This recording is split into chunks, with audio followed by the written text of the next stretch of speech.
واقعی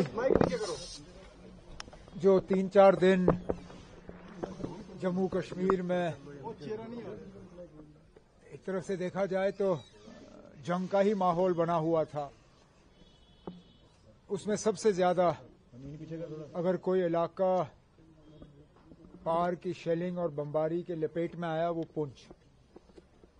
اور بہت عرصے کے بعد پہلی مرتبہ پونچھ شہر کے بیچوں بیچ شیل گرے، بمباری ہوئی.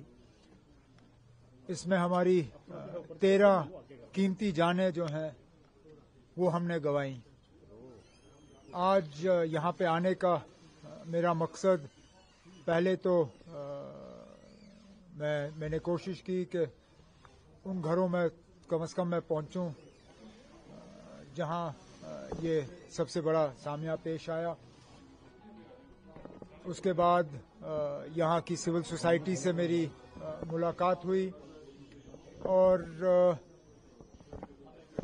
میں نے پونچھ کے لوگوں کو مبارک کیا جو اس مشکل دور میں انہوں نے ہندو مسلم سکھ اتحاد اور بھائی چارے کا جو ماحول ہے اس کو قائم اور دائم رکھا. اب آگے جا کے دوبارہ اگر اس طرح کے حالات بنے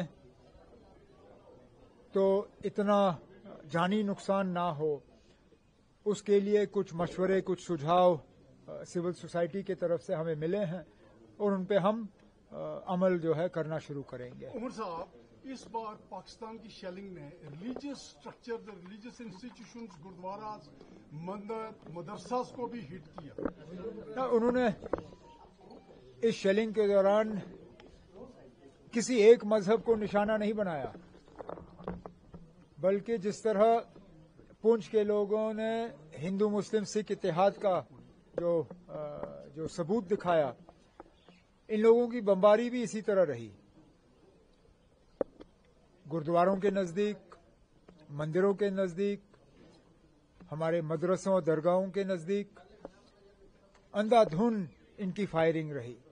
اب چلیے وہ کس طرح اس کو سمجھا پائیں گے مجھے پاکستان کی آرمی نے یہ کہا، پاکستان کی آرمی ہم بھروسہ کر سکتے ہیں. اب ان کی نیت، اب میرے پاس کون سی ایسی جادو کی چھڑی ہے کہ میں اس چھڑی کا استعمال کر کے ان کی نیت کے بارے میں آپ کو جواب دے سکوں. ان کی نیت کیا ہے کیا نہیں ہے وہ تو وہی کہہ سکتے ہیں. میں تو صرف جو زمینی حالات ہیں ان کو دیکھ کے بات کر سکتا ہوں. اور فی الحال جو خبریں آ رہی ہیں،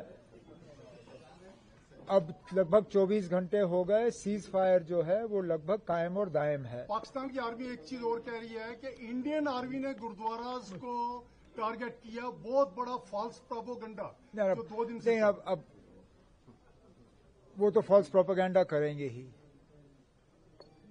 حقیقت کیا ہے، اصلیت کیا ہے وہ آپ جانتے ہو، میں جانتا ہوں، دنیا جانتی ہے.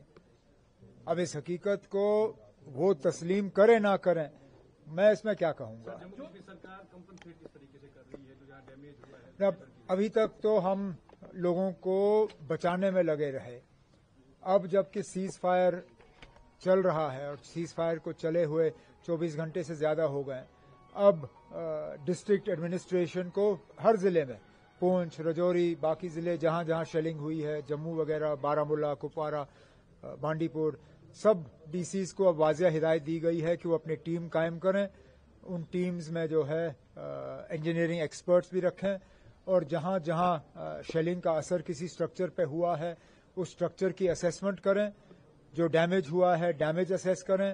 ڈیمیج اسیسمنٹ کے بعد ایک باضابطہ ایک پرفارما کے تحت انہیں ہم معاوضہ دے دیں گے. لوگ مائیگرینٹ ہو گئے یہاں سے چلے گئے، ان کے لیے کیا کہیں گے؟ ان کو تو اب کوشش کرنی چاہیے واپس آنے کی. ظاہر سی بات ہے لگ بھگ 80-90% پونچھ شہر جو ابھی خالی ہے وہ تب گئے جب یہاں شیلنگ ہو رہی تھی. اب اگر شیلنگ رک گئی ہے تو ان کو واپس آنا چاہیے.